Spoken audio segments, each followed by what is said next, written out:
Welcome to your April market update. March is traditionally one of the busiest months for new listings, and this year is no different.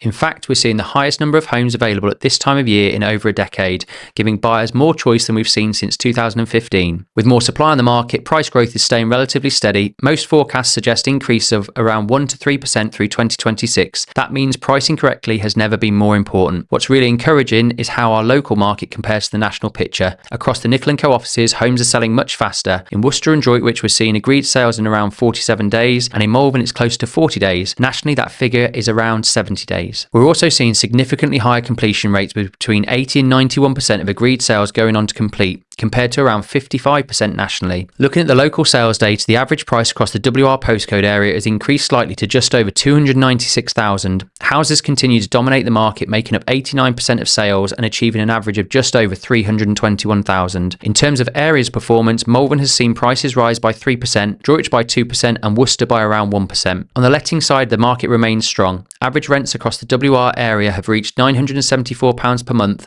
up nearly 7% year on year. Worcester in particular has seen strong growth, with rents increasing by over 11%. Nationally, the housing market continues to show resilience. Average house prices are up, and while forecasts vary, most expect modest growth through the rest of this year. At the same time, interest rates are holding steady, and while there is still some global uncertainty, the overall outlook is one of steady, measured growth. The key takeaways right now is that the strategy really matters. In a more price-sensitive market, setting the right asking price and having a strong marketing approach in place is what drives a quicker, more successful sale. And that's where local expertise makes the difference. If you're thinking of moving in 2026, it all starts with understanding what your property is really worth. And finally, on the community side, we've recently featured a great conversation on the Just Local podcast with the team behind the Nags charity Barbarians. They built an incredible community, raising over £270,000 for Cancer Research UK through a series of fundraising challenges, and now they're pushing towards an amazing 300,000 milestone with their upcoming event in Evesham this May. It's well worth a listen if you want to hear more about the people making a real difference locally. Thank you for joining us for another market update. We can't wait to bring more news to you next month.